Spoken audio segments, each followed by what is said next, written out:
하나님 말씀을 우리 좀 진행되면서 좀 찾아보려고 합니다. 같이 하면서 우리가 이렇게 영분별의 은사에 대한 부분을 이제 좀 위에 좀 다루고 있는데 영이라는 부분이 굉장히 어렵죠. 사실 이해가 잘 됩니까? 영혼, 육, 혼 뭐 이런 거 부분이라서 사실 어렵게 생각하지 마시고 하나님 우리를 만드실 때 영혼과 육으로 만드셔서 형체 육으로 만들어 놓으신 거기에다 하나님이 뭘 집어넣었다고 그랬죠? 생기, 영을 부어 놓으신 거죠. 그러면 우리가 뭐가 됐다? 생명, 살아있는 혼이 됐다. 살아있는 사람이 됐다. 그래서 이 살아있는 사람이 뭘 먹어야 돼요? 영혼이 살려면? 생명, 나무를 먹어야 돼요. 근데 이제 이 사람이 뭘 먹어버렸죠? 선악을 알게 하나 먹는 순간 다시 하나님과 뭐 해버렸죠? 떠나버렸죠. 그래서 그 이후에 실제적인 이제 구속 사역이 쭉 진행되었던 과정이기 때문에 그래서 성경에 보면 영이라는 것은 굉장히 쉬워요. 바람, 호흡, 뭐 그렇게 표현되어 있어요. 그죠? 그게 영이에요. 왜냐하면 그렇게밖에 표현할 수 없는 게 하나님 우리에게 뭘 집어넣으셨어요? 영을 부어 넣으셨어요. 그것이 다시 어디에 나오는가 하면 요한복음 20장에 가게 되면 부활하신 주님이 제자들에게 나타나셔서 뭐라고 얘기해요? 숨을 내쉬면서 뭘 받으라? 성령을 받으라. 굉장히 중요해요. 그래서 우리가 성령을 받을 때 하나님의 영을 내 안으로 모으는 거죠? 내가 받아들이는 게 아니라 사실은 그분이 내 안으로 모으시는 거죠? 들어오시는 거예요.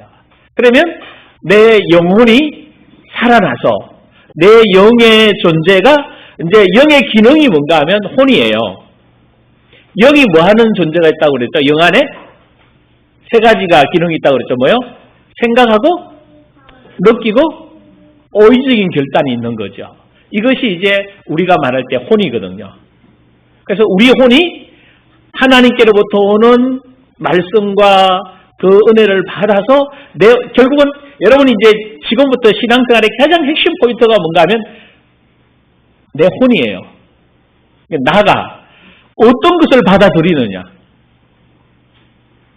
지금까지 내가 가지고 왔던 가치관 속에 이것을 보고 우리가 거짓자라고 얘기했고 에고, 자아 이렇게 표현했습니다. 그죠? 이것이 예전에 있던 방식 그대로 받아들인다면 나는 여전히 구원은 받았고 성령 하나님은 내 안에 계시지만 뭐한 존재? 옛사람으로 살아가요. 이걸 보고 고린도전서 3장 1절에 보면 누구라고 표현했어요? 육에 속한 사람. 육에 속한 사람. 근데 그러면 고린도 교인들이 구원받았어요? 안 받았어요? 분명히 받았어요. 그죠? 예수 그리스도 주로 영접했는데 그들은 어디에 속해서? 육신에 속해서 육신에 속한 자가 특징이 뭐예요? 시기하고 질투하고 싸우고 쉽게 말하면 자기 감정, 자기 느낌, 자기 생각 그대로 뭐 하는 거죠? 표현하는 거예요. 그래서 육에 속한 자다. 비록 더 중요한 게 하나가 있어요. 은사도 나타나고 능력도 나타나는데 아직 이들은 어디에 속한 자다? 육에 속한 자라는 거죠. 그래서 이 부분을 여러분이 염두에 두시면서 그러면 육에 속한 자, 여전히 내가 내 방식대로 살아가는 거예요. 그럼 구원받았다는 것은 이제 내 옛 자아는 뭐였다? 죽었다. 그러면 새 자아가 다시 이제 살아내야 됩니다. 그래서 여러분의 생각 속에서 감정과 의지 속에서 어떻게 무엇을 받아들이고 어떻게 살아내느냐가 이제는 과제예요. 그래서 육에 속한 사람으로 살 거냐 아니면 영에 속한 사람으로 살 거냐. 그래서 육의 생각을 하게 되면 로마서 8장에 하나님과 뭐 된다? 원수 된다.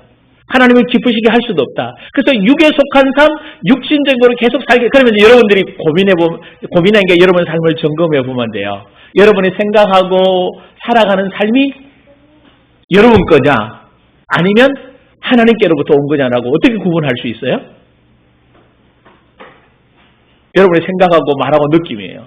예전의 방식 그대로 말하고 있다면 나는 아직 구원받았지만, 그래서 아까 오전에 말씀 나눈 게 뭘 인도받아야 된다고요?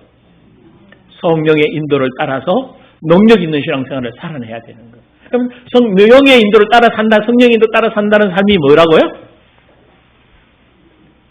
이상한 거 아니라고 막 신비하게 막 살아가는 게 아니라 가장 정상적인 삶을 사는 사람이 매일 뭐에 따라? 내 혼과 내 육이 말씀에 뭐 하는 사람? 순종하는 사람. 이해돼요? 이 말이 무슨 말인지? 내가 생각하는 게 예를 들어 이쁘다. 근데 그 이쁜 게 뭘 보고 이쁘다는 거죠? 보통 남자분들이 이쁜 여자 보고 이쁘다 그러잖아요. 그죠? 예? 그거 이쁘다고 그래요. 근데 그게 육적으로 이쁜 건가? 영적으로 이쁜 건가?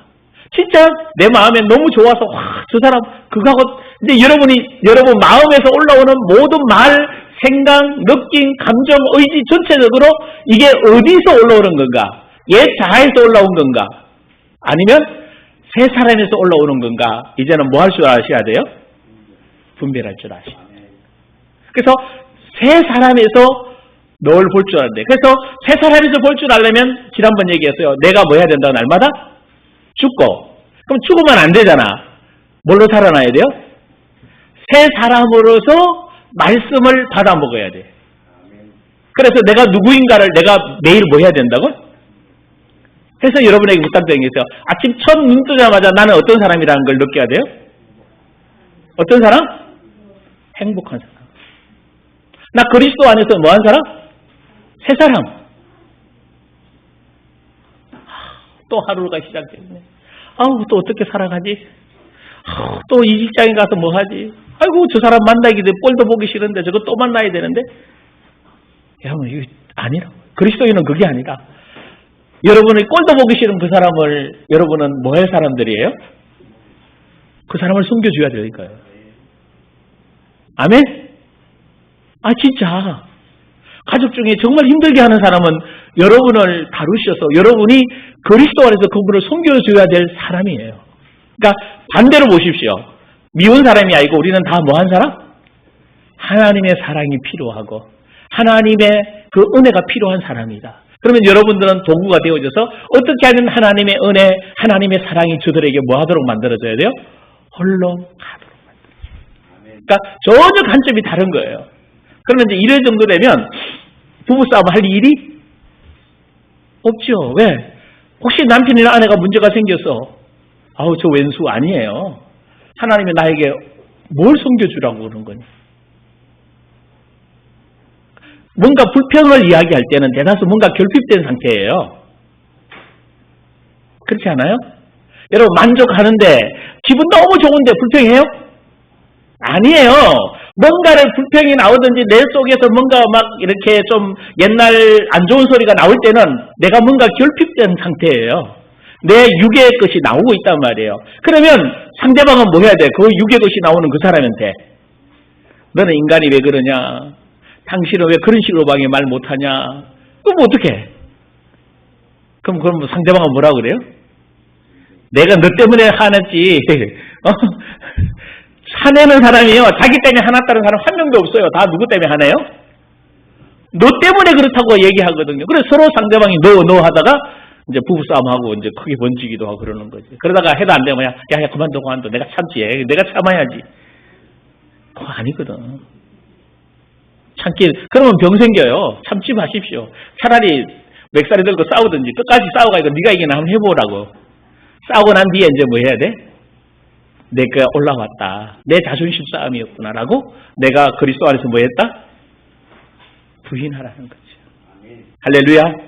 이게 이 삶이 그래서 매일 성령이 아까 이야기했지만 성령이 여러분들에게 체험한다는 것은 순간적인 거예요. 기쁠 때도 예배 드릴 때 깨달아지면 확 기뻐요. 그죠? 그거 몇 번 안 갑니다.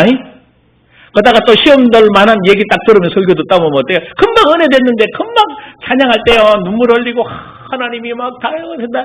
말씀 좀 치는 일이라든지 또 내 자존심 그런 이야기 나오면 목사님 또 저런 설교하고 있다. 아이씨 빨리 언제 예배 끝나나. 그런다니까.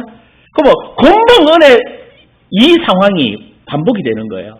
이때 나는 어디를 찾아야 돼요?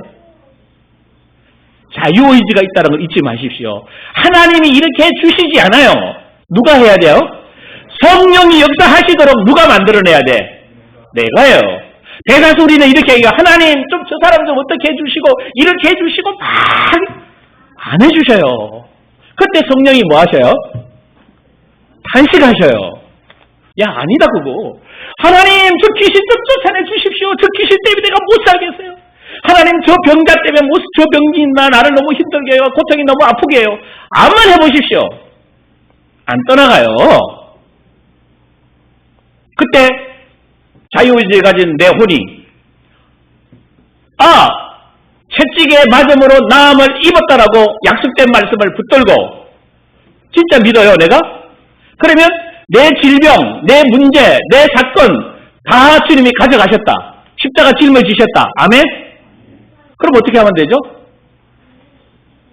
예수님이 오신 목적이 뭐예요? 마귀의 일을 뭐 하러 오셨죠?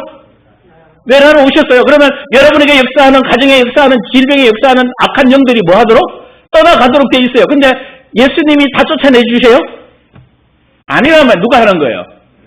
내가 누구기 때문에? 하나님의 아들이라. 그리고 말씀이 이미 뭐 해주셨어요? 성취하셨어요. 성취된 말씀을 내 마의 음성으로 듣고 주님이 채찍에 맞음으로 내가 질병에서 나을 것입니다요. 맞아요? 아니란 말이에요. 미래를 얘기하는 게 아니라 지금 이루었잖아요. 이루은 그대로를 뭐 해야 돼요? 선포해야 되는데 입에서 나와야 안 나와요? 안 나와요. 훈련이 안 돼 있어요. 마귀가 여러분들 절대로 말씀 그대로 말하라고 놔두지 않아요. 한 서너 번 하다가 뭐 해버리죠? 에이, 안 되는가 봐. 근데 여러분, 이미 안 되는가 봐 하는 속에 여러분 속에 말씀이 성취되었고 주님이 이루셨다는 사실이 여러분 안에 어떠진 거죠? 안 믿어진다라는 거예요. 그래서 항상 소망적으로 기도해요. 미래적으로 기도해요. 이루어 주실 줄 믿습니다. 그렇게 하실 줄 믿습니다. 주님이 치유하셨습니다 라고 못하는 거예요. 근데 여러분이 믿음으로 약속이 이미 주어져 있기 때문에 선포하셔야 됩니다. 선포하십시오. 그래서 주의 말씀을 말함으로 뭐가 이루어져요? 주의 뜻이 이루어집니다. 여러분이 내 마의 음성을 듣고 그 들은 말씀을 내 것으로 만들어서 내가 믿는 믿음 말려라 그 말씀 그대로를 이야기해야 돼요. 왜냐하면 하와가 타락될 때 하나님 말씀을 말씀대로 말하지 않아서 문제가 생겨요. 말씀대로 말해야 돼요. 근데 말씀대로 말하지 않아요. 죽을까 하노라.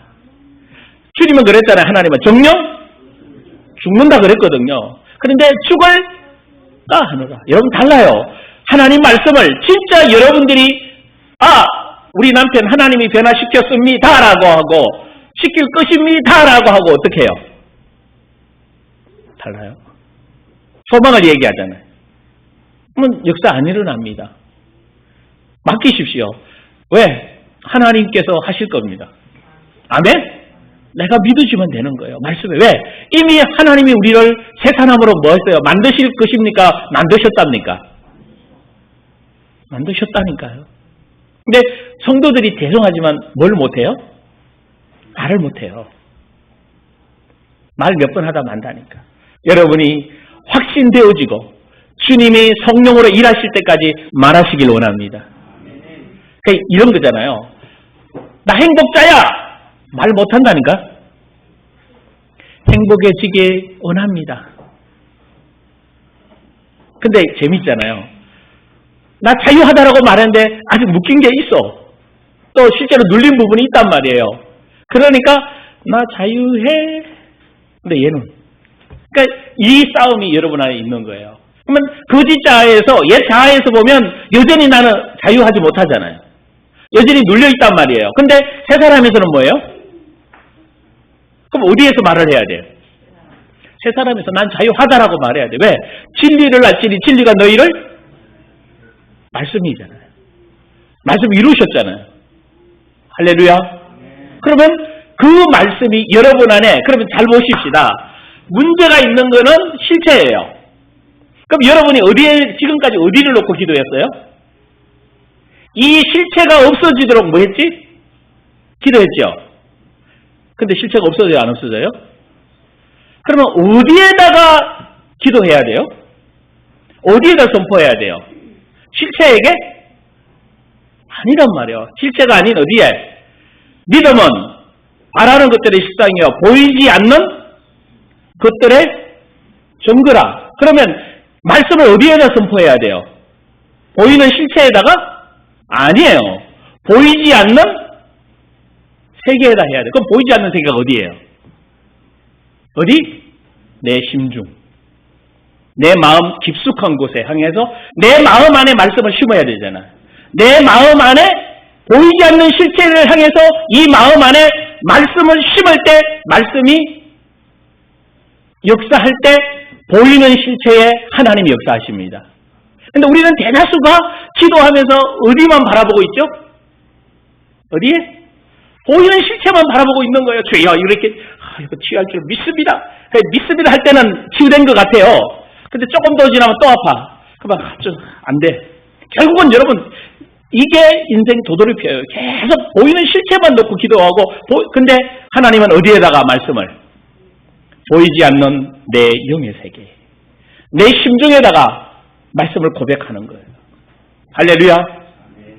정말 고백하는 거예요. 그 예수님이 이 비유를 마태복음 13장에서도 누가복음에서도 계속 씨 뿌리는 비유를 이야기하면서 말씀을 어디에다가? 마음밭에, 보이지 않는 내 심중 안에. 그래서 나는 주님이 이루신 이 말씀을 내 입술로 고백하면서 어디에다가 심어야 돼요? 내 영의 세계, 안 보이는 내 심중 안에서. 그러면 내 말씀이 내 안에 심어지고 믿어지면 어떤 역사가 일어나냐? 바깥이 변해요. 그래서 주님이 이 비유를 하나 든 게 뭔가 하면 너희는 그 나라와 그 의를 구하라고 얘기했어요. 그러면 이 모든 거 다 주겠다고 그랬어요. 근데 우리는 계속 어디 놓고 기도하죠?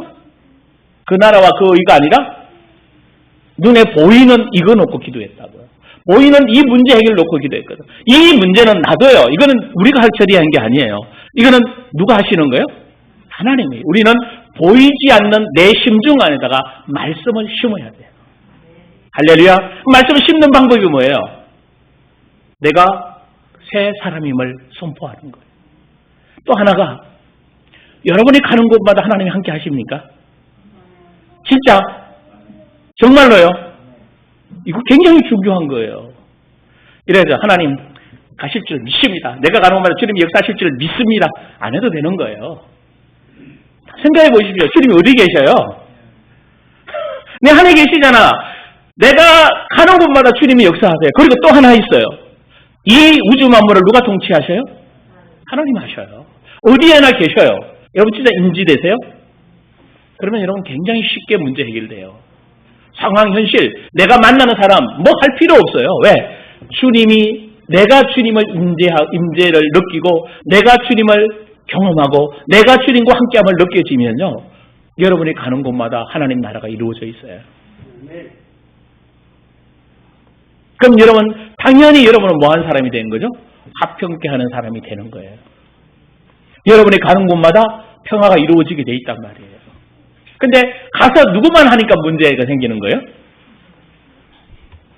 자, 빨리 그러면 분명히 주님을 함께 가셨어. 내 안에서 가지고 우주 몸을 통치 함께 하신 주님이서. 근데 가서 누구 말을 해야 돼? 누구 말? 하나님의 말씀을 말해야 역사가 일어날 거 아니에요. 근데 우리 가서 누구 말 하죠? 내 말. 자존심 상하게 만들고 기분 나쁘게 만들고 그냥 넋두리하고 내 불평 원망 자해하고 나 힘들다는 거 야 얘기하고 내 힘든 거 불평 불만 얘기하는데 성령이 역사할 수가 없어요. 성령은 어디에다 역사하세요? 말씀대로. 그래서 시험을 이기신 예수님은 마태복음 4장에 뭐라고 말씀하세요? 사람이 떡으로만 살 것이 아니고 뭘로? 여호와의 입에서 나오는 말씀으로 산다. 이 말이 답이에요. 오늘 여러분들도 그럼 여호와께서 어디에다 말씀하셨어요? 여러분 마음 안에다가 말씀하세요. 말씀을 주신 말씀을 믿음으로 뭐 하면 되죠? 선포하면 성령 역사하십니다. 근데 이 훈련을 전혀 안 해왔어요. 늘 우리는 문제만 보고 해 주실 줄 믿습니다. 그냥 맨날 안타까워하고 눈물 흘리고 기도하면서 주여 왜 안 이루어주세요? 왜 문제가 해결 안 돼요? 왜 저 사람은 언제 변화돼요? 성령 역사할 수 있도록 하질 않아요. 계속 문제만 보이는 거라. 여러분은 문제 보지 마십시오. 어떤 문제가 있어도 여러분 아무 문제 어디 안에서 보라고요? 그거를? 그리스도 안에서. 새 사람에서 보시라고요. 그러면 금방 답이 나오고 실제로 간단한 질문이 돼요. 그리고 문제가 아니라니까. 여러분이 문제라고 얘기했던 거 저도 예전에는 이 과정을 지금 말했던 이 과정을 겪어왔기 때문에 끊임없이 뭘 느꼈는가 하면 문제를 느꼈어요. 사람만 만나면 문제야. 실제로 솔직히요 상담 이런 게 힘이 들어요. 왜? 상담하면서 막 쏟아놓잖아 상대방이. 그러면 내 어깨가 어떻게 돼요? 예? 무거워지고 막 때로는 어깨 무거워지는 게 문제가 아니에요. 끝나고 나면 막 머리까지 지근지근 아프고요. 정말 다시는 안 만나고 싶지. 불평원망하는 사람 만나기 싫어요. 예. 그리고 여러분 말은 불평원망 아닌데 그 속에 그 영들이 막 나오잖아요. 그렇죠? 예전에는 당했다니까. 늘 당했어. 하고 나면 머리도 아프지 힘도 들지. 이걸 해야 돼 말아야 돼. 근데 목사가 안 할 수는 왜 그런가 하면 똑같아. 그렇게 말하는 사람이나 그거를 내가 내 거짓자로 받아들여서 그래 막 위로를 해도 용기를 주든 또 하나님 말씀 끄집어 와서 또 용기 주든 아무런 변화가 안 일어나. 근데 이제 달라진 거는 뭐예요? 그 용의 흐름을 먼저 바꿔야 되는 거예요. 그러면 상대방 보고 막 힘들어하고 아파하는 사람 보고 바꾸라고 할 수가 없잖아요. 누가 바꿔줘야 되는 거예요? 내가 바꾸면서 상대방 불평을 얘기할 때 이것을 성령으로 조금씩 바꿔가는 거지. 그러다 보면 막 올라가서 해다가 이제 서서히 뭐 하게 되죠? 조금씩 내려와요. 그럴 때 다 얘기하고 나면 뭐요? 자꾸 당신 문제야. 당신만 죽으면 돼. 그 열받지. 내가 지금 30분 1시간씩 누구 때문에 못 살겠다고 얘기했는데 에? 교인 때문에 못 살겠고 남들 때문에 못 살겠고 애들 때문에 못 살겠고 누구 때문에 못 살고 누구 때문에 못 살겠는데 결론 누가 죽어야 돼? 내가 죽어야 돼. 내가 안 죽어서 문제가 된 거야. 그러면 이제 여러분이 해보시면 되는 거예요. 진짜 내가 죽으면 문제가 안 돼요? 이때 아멘 해야 되는 거예요. 그러면 해보신 분들 진짜 내가 죽으면 문제가 안 돼요? 그렇잖아. 내가 죽고 나서 상대방 보십시오. 불쌍하지. 하나님의 사람이지. 아유, 아직도 문제 아닌 거 분명해. 아직도 안 변한 거 문제해. 근데 보여. 하나님이 이 사람에게 인제는 뭐 하실 거다? 여러분에게 고비덤이 와야 역사 일어나는 거 아니냐고. 여러분 마음에 뭐 했다는 거지? 여러분 마음 안에 심중 안에 보이지 않는 세계에 뭐를 심었다는 거예요. 말씀을 심었기 때문에 저 영혼들이 변화될 거고 저 영혼이 회복될 거고 저 일어날 거다. 아멘? 성령이 그걸 말씀하고 계시는 거거든요. 그래서 여러분들이 결국은 너무 쉬워요. 네, 익숙하지 않아서 그래요. 자기 부인하는 거, 십자가에 죽었다는 거, 이거 익숙하지 않고 내 자유의지가 내 혼으로 선택해 가는 얘기. 그래서 영분별을 지금 하고 있는 부분들이거든요. 근데 이제 지난주 잠깐 얘기했던 게 뭔가 하면 제일 먼저 하나님이 영으로 하나님이 영이시고 사람이 영이고 또 누가 영이죠? 천사의 영이 있죠. 근데 이 천사의 영 중에 누가 타락했다고? 타락한 천사가 있다라고. 근데 이제 지난주 잠깐 얘기했던 게 뭔가 하면 이거는 설명 안 해도 되죠? 지난번에 했던 천사는 부리는 영이라고. 누가 부린다고요? 하나님이 부리는데 누구를 섬기라고? 구원받은 여러분들을. 근데 여러분 너무 믿음이 좁아가지고 저건 하지 마세요. 천사 보고 오라가라? 아닙니다. 그리고 또 하나 있어요. 유대인들은 천사를 굉장히 귀하게 여기고 그래서 천사를 뭐 하려고 해요? 섬기려고 해요. 심지어 사도 요한조차도 천사가 왔을 때 요한계시록에 보면 막 절하려고 해요. 그때 천사가 뭐라 그래요? 나는 절받은 대상이 아니다. 절받을 대상은 오직 하나 누구? 예수 그리스도 외에는 없다라는 거. 그래서 그러나 천사가 분명히 지금도 여러분을 뭐하고 계신다고? 섬기고 하나님의 말씀에 따라 하나님의 명령에 따라 여러분을 섬기고 있다는 거 잊지 마십시오. 그래서 여러분이 어떤 환경에 만나도 어떤 상황이 돼도 당황하거나 두려워하지 마시고 하나님과 함께 가시면 하나님 역사가 일어나는 줄 믿습니다. 그래서 다시 한번 찾아보고 갈까요? 정리해야 되는데 베드로후서 2장 4절.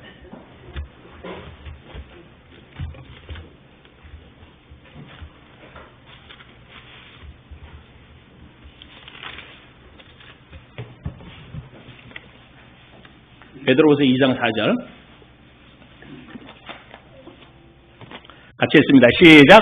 하나님이 범죄한 천사들을 용서하지 아니하시고 지옥에 던져 어두운 구덩이에 두어 심판 때까지 지키게 뭐가 있다라는 거죠? 선한 천사들 중에 뭐한 천사가 있다? 범죄한 타락한 천사가 있다. 범죄한 천사들이 있다. 그래서 사도 베드로를 통해서 뭘 이야기하죠? 이 범죄한 천사들을 용서치 아니하고 지옥에 던져 구덩이에 두어 심판 때까지 지키게 했다. 그러면 문제는 그럼 어떤 범죄를 했을까요? 천사가 어떤 범죄를 했죠? 지난번 한번 찾아왔는데 기억 안 나세요? 유다서 1장 6절.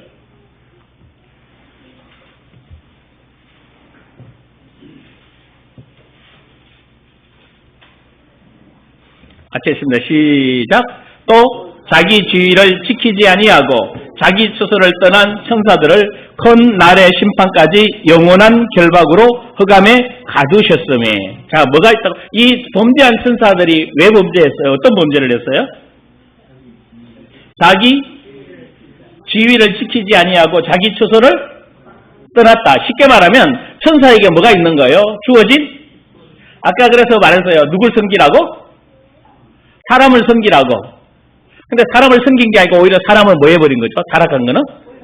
꼬여서 시험 들게 하나님 떠나게 만들었죠.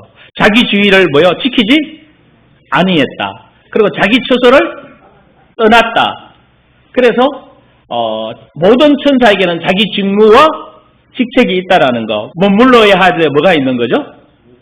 장소가 있다라는 거. 근데 그 길을 임의로 옮겨버리면 뭐가 온다라고요? 타락되게 돼. 그러면 똑같아요. 그 군인이 내가 보초를 서야 될 때가 있잖아요. 근데 그거 안 서고 딴 데로 가면 어떻게 돼요?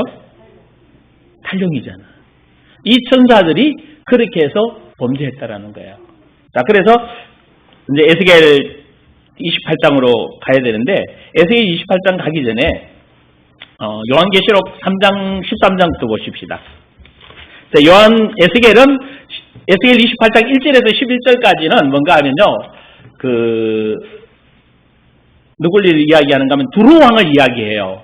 두루왕을 얘기하다가 갑자기 12절로 딱 넘어가면 타락한 천사에 대해서 얘기해요. 그래서 그 성경을 잘 보시면서 잘 좀 구분해 봐야 되는데, 그러하기 전에 성경에 보게 되면 어떤 원리를 적용해야 되는가 하면요, 13장부터 읽어보면서 좀 볼까요? 13장 2절. 이 원래 부분이라서 여러분 재미없을 수도 있어도 이 영분별을 이해하려면 요한계시록 13장 2절요. 여러분이 이해를 하셔야 진짜 영적 싸움에서 당당하게 여러분이 할 수 있고 영적 분별력이 실제로 가능합니다. 그렇지 않으면요, 거의 다 속아요.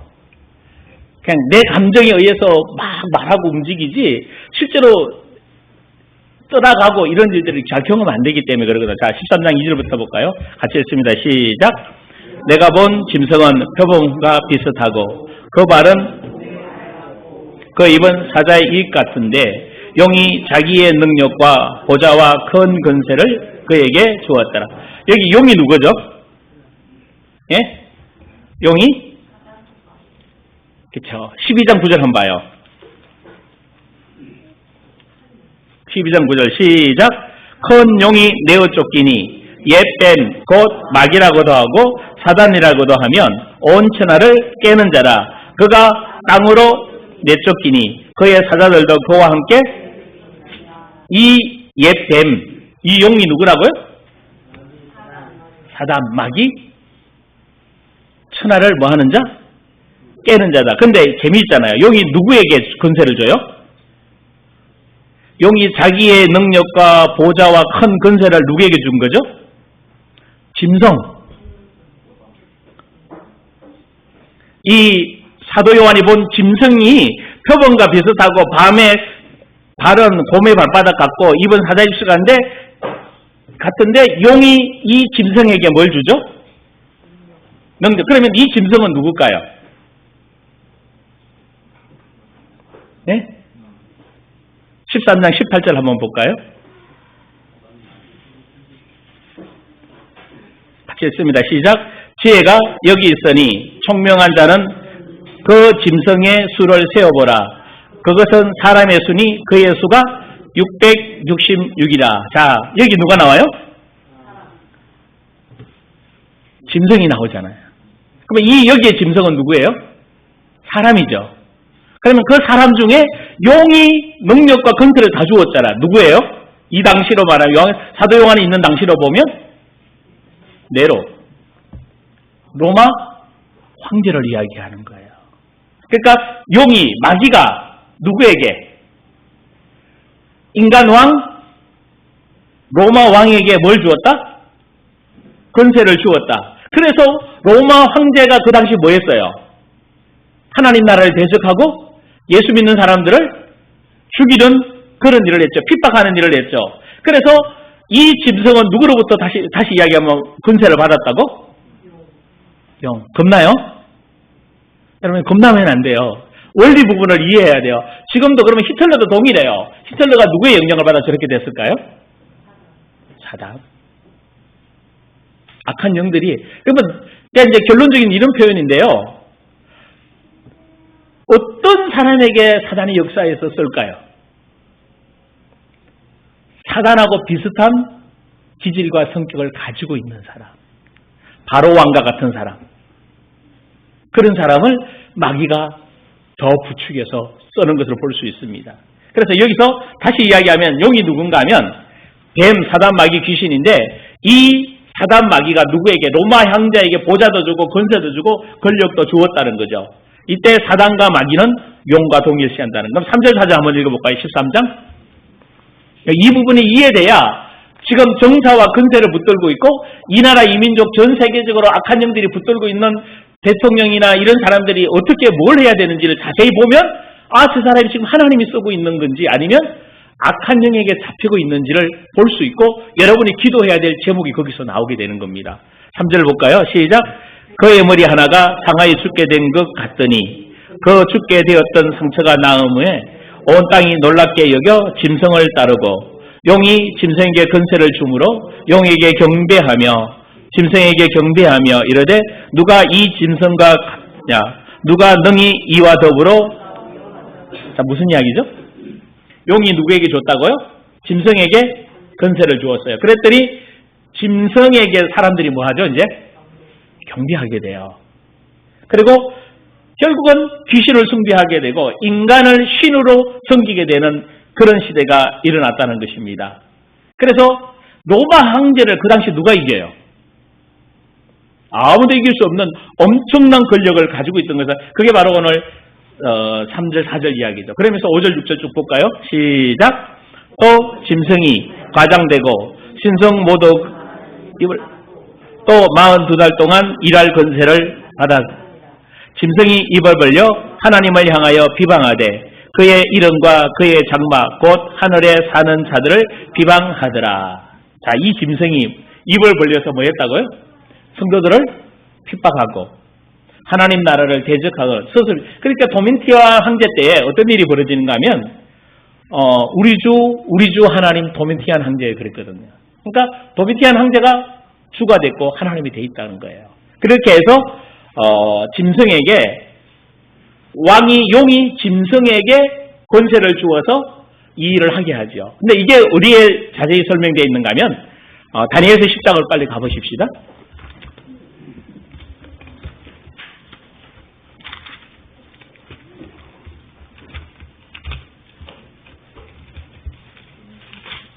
다니엘서 10장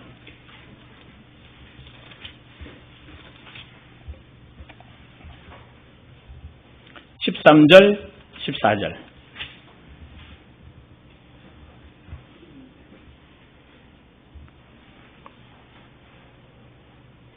13절 14절 같이 읽습니다.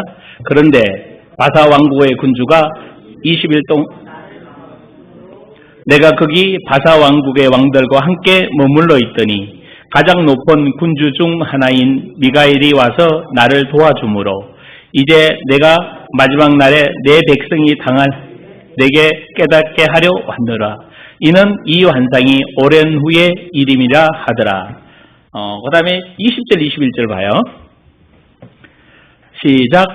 그가 이르되 내가 어찌하여 내게 왔는지 이제 내가 돌아가서 바사 군주와 싸우려니와 내가 나간 후에는 헬라의 군주가 오직 내가 먼저 진리의 글을 기록된 것을 내게 나를 도와서 그를 대항할 자는 너희 군주 미가엘 뿐이다. 굉장히 재미있는 이야기하고 있는데 11장 1절 또 한번 더 볼까요? 시작. 내가 또 메대 사람 다리오 원년에 일어나 그를 도와서 그를 강하게 한 일이 있었느니라. 자, 이 문맥을 보게 되면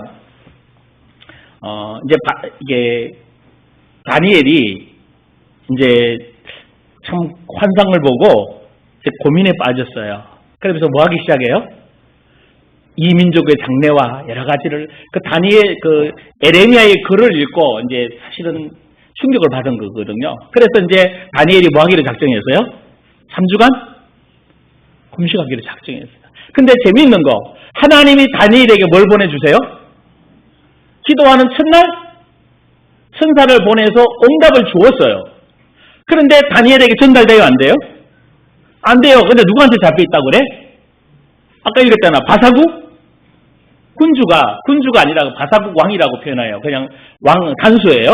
바사국 왕이 누굴 붙잡았어? 하나님의 명령을 전달하는 천사를 붙잡아버린 거예요. 그래서 다니엘에게 뭐 하도록? 전달하지 못하도록 이해돼요? 무슨 말인지? 그럼 물어봅시다.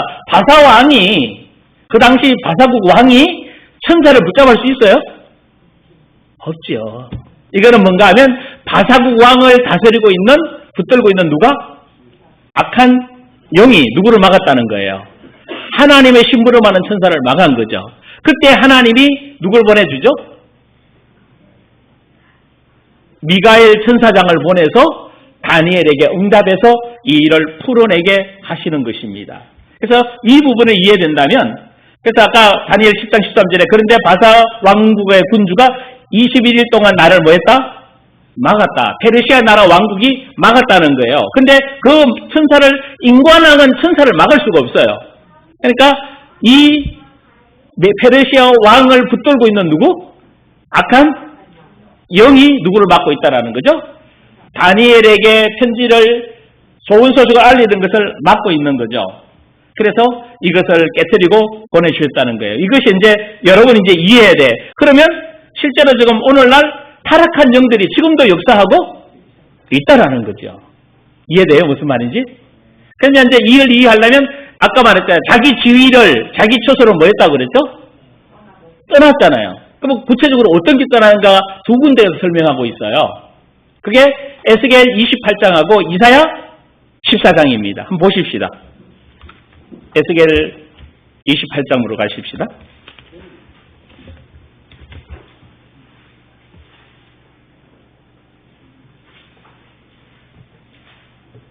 결국 마귀가 뭐 하는 존재예요?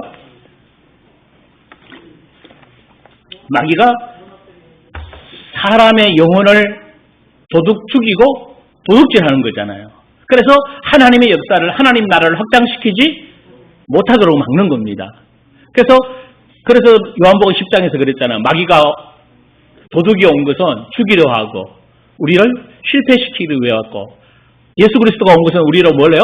생명을 얻게 하고 풍성케 하기 위해 오셨다. 그래서 여러분들이 잘 이 내용 보시면서, 자, 에스겔부터 한번 28장부터 1절부터 쭉 보게 되면, 시간이 지나도 이거 읽고 가는 게 좋겠죠. 1절부터 11절까지는 누구 이야기인가 하면, 아까 누구 이야기라고 그랬어요? 10절까지 두로왕에 대한 이야기예요. 한번 같이 읽어볼까요? 시작. 또 여호와의 말씀이 내게 임하여 이르시되 인자야 너는 두로왕에게 이르기를 주 여호와께서 이같이 말씀하시되 내 마음이 교만하여 말하기를 나는 신이라 내가 하나님의 자리 곧 바다 가운데에 앉아있다 하도다.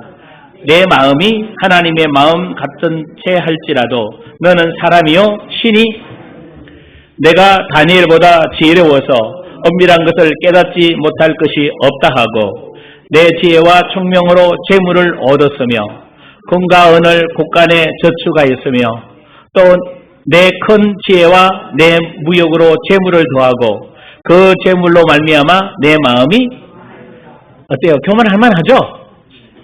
이 정도 되면 교만할 만하지 않아요? 재물, 지혜 누구보다 지혜로웠다고 그래요? 자기가 스스로? 다니엘보다. 그리고 스스로가 내가 누구다? 하나님이다. 신이라고 할 정도의 엄청난 것을 가지고 있죠. 예, 그 다음에 좀 읽어볼까요? 6절 시작. 그러므로 주 여호와께서 이같이 말씀하셨느니라. 내 마음이 하나님의 마음 같은 그런정 내가 이방인 곧 여러 나라의 강포한 자를 데리고 와서 너를 치리니 그들이 칼을 빼어 내 지혜의 아름다운 것을 치며 너를 구덩이에 빠뜨려서 너를 바다 가운데에 죽음같이 바다 가운데에서 죽게 할지라. 내가 너를 죽이자 앞에서도 내가 하나님이라고 말했느냐. 너를 치는 자들 앞에서 사람 신이 아니라 내가 이방인의 손에서 죽기를 할례받지 않은 자의 죽음같이 하리니 내가 말하였느니라. 아셨다 하라. 이게 지금 이제 두로왕의 마지막까지 설명해 주고 있어요. 그러면서 이제 11절부터 볼까요? 시작. 여호와의 말씀이 또 내게 인자야 두로왕을 위하여 슬픈 노래를 지어 그에게 이르기를 주 여호와의 말씀에 너는 완전한 도장이었고 지혜가 충족하며 온전히 아름다웠도다. 내가 옛적에 하나님의 동산 에덴에 있어 각종 보석, 곧 홍보석과 항보석과 금강석과 황옥과 마노와 창옥과 청보석과 남보석과 홍옥과 황금으로 단장하였으며 내가 지원받던 날에 너를 위하여 소고와 비파가 준비되었도다. 너를 내가 너를 세우매 내가 하나님의 성산에 있어서 불타는 돌들 사이에 왕래하였도다. 여기까지만 잠깐 보십시다. 자, 앞에 1절에서 10절까지 누굴 이야기했죠? 두루왕. 근데 11절, 12절에 뭐죠? 인자야 두루왕을 위하여 뭘 지어라? 슬픈 노래를 지어 그에게 이르기를. 그런데 주 여호와의 말씀에 너는 뭐 했다? 완전한 도장이었고 지혜가 온전히 아름다웠다. 그리고 그 다음 보면 더 알 수 있어요. 내가 옛적에 하나님의 동산 에덴에 있어. 그러면 두루왕이 하나님의 동산 에덴에 있을 수가? 그러니까 여러분 성경을 볼 때 눈이 열리지 않으면요. 아니 금방 두루왕을 얘기하다가 두루왕을 얘기하는 것 같은데 지금 누굴 얘기하고 있는 거예요? 에덴 동산을 지키는 천사에 대한 얘기를 하고 있는 거예요. 그러니까 눈이 열리지 않으면 이 본문에서 정확하게 캐치해낼 수가 없는 거예요. 그래서 여러분들이 성경 볼 때 항상 뭘 인도 따라 봐야 된다고요? 성령의 인도에 따라. 그래서 지금 이제 누굴 이야기하고 있는가 하면 한번 생각해 보세요. 주 여호와의 말씀에 너는 완전한 도장이었고 지혜가 충족하며 온전히 아름다웠다. 사람이 이룰 수는 아무리 그래도 이룰 수는 없습니다. 사람이 아니에요. 두루왕의 교만 자기가 신이라고 주장하는 그 위에 누가 겹쳐 있죠? 사단이 겹쳐 있는 거예요. 그러니까 여러분들이 잘 보시면 그 사람을 성령이 역사에서 쓰시는 사람인지 실제로 악한 영이 쓰는 사람인지 이제는 뭐 할 줄 알아야 돼요? 볼 줄 알아야 돼요. 그래서 우리가 정치 지도자나 대통령을 위해서 많이 기도해야 되는 게 왜냐하면 그 지도자가 악한 마음을 가지고 있으면요. 교만한 마음을 가지고 있으면 누가 그걸 이용해요? 사단이에요. 그럼 더 쉽게 얘기해 보십시다. 우리 예수 믿는 사람도 썸뿌리와 상한 마음을 가지고 있으면 누가 이용해요? 악한 마귀들이 이용하잖아요. 그러면 우리가 어떻게 돼요? 그 썸뿌리 때문에 계속 싸우고 힘들어한단 말이에요. 그래서 주님은 그걸 아예 뭐 해버렸죠? 그 모든 재료들을 다 뭐 해버렸어요? 십자가에서 완전 끝냈다. 이제 상처, 썸뿌리, 감옥 안에 갇혀있고 뭐 내 거? 진짜 아니다. 그래서 사단이 아무리 역사해도 내 마음 안에 그런 게 없어요. 그런데 갖고 있으면 얘가 사단이 뭐 하는 거죠? 악한 영이 이용하는 거예요. 그러니까 마음을 사단이 이용하는 거거든요. 두루왕의 그 마음에 하나님이 악한 천사들이 덮쳐져서 악한 더러운 영들이 덮쳐져서 이 사단을 지금 하나님이 폭로하고 있는 거예요. 에스겔을 통해서 사단이 이런 존재라는 것을 지금 폭로하고 있는 거죠. 그러면서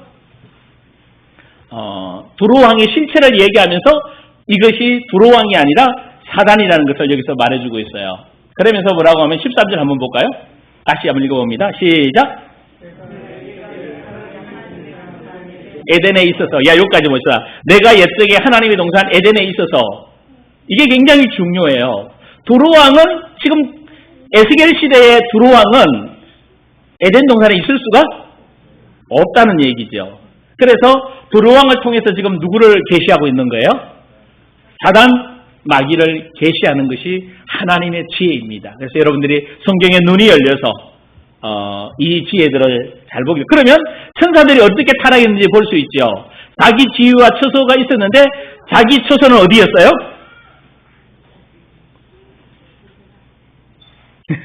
어디였어요? 에덴 동산. 에덴 동산이 마귀가 있었던 이 악한 천사가 있었던 처음에 뭐죠? 거기였어요. 그런데 이 천사가 얼마나 아름다운 존재였는지 여기에 보석 몇 가지가 나와요? 10가지가 나옵니다. 얼마나 휘황찬란한지. 근데 이 보석을 이야기할 때 사실은 하나님의 보좌의 보석도 거의 같아요. 이만큼 하나님이 이 천사를 만드셨을 때 뭐예요? 귀하고 아름답고 정말 하나님 보시기에 이 천사를 통해서 이 단어 한 단어예요. 하나님의 성품을 반사하도록 만들어주셨다. 근데 여러분 잘 보십시오. 아담과 하와를 만드셔서 뭐 하기를 원하셨어요? 하나님의 성품을 반사해서 하나님이 원하는 삶을 살아내야 돼요. 천사도 마찬가지예요. 천사를 만드신 목적이 뭔가 하면 하나님의 성품을 반사해서 하나님의 나라와 하나님의 뜻을 이루도록 만들어준 거죠. 근데 이 악한 영이 이 처소를 뭐 해버린가 하면 떠나버린 거죠. 근데 14절에 보면 더 중요한 말 또 하나예요. 기름 부음을 받았다고 얘기해요. 여러분 기름 부음을 받았다는 것은 뭐라고 표현했죠? 이제 메시아 사역의 선지자 왕인데 지금 여기는 선지자 사역이 아니고 천사에게 기름 부음을 주셨다는 것은 하나님이 천사에게 기름 부음을 주는 목적은 하나님 나라를 이루고 통치하기 위해서 주시는 천국 백성의 공권력이에요. 기름 부음을 받아야. 그래서 예전에 한번 설명 기억나는지 모르겠는데 우리나라도 장관이 대통령이 임명하면 임명했다고 되는 거 아니에요. 뭘 줘야 돼요? 임명장을 받는 순간부터 시작이 돼요. 임명하고는 안 돼요. 그죠? 임명장을 받아야 그때부터 이 장관이 그 일을 할 수 있어요. 그러면 하나님의 백성, 여러분도 동일해요. 하나님의 뜻을 이루고 하나님의 역사를 이루려면 뭘 받아야 돼요? 기름 부음을 받아야 돼요. 그래서 그리스도인들은 다 뭐 한 자다? 기름 부음을 받은 자다. 기름 부음을 받은 자는 뭐예요? 하나님의 뜻을 이 땅에서 이루어낼 수 있는 사람이라는 거죠. 이 천사가 이 정도 했는데 이들이 뭐 했다? 타락했다. 그래서 사실은 이 타락 부분을 결국은 지금 다음 주일에 설명해야 되겠습니다.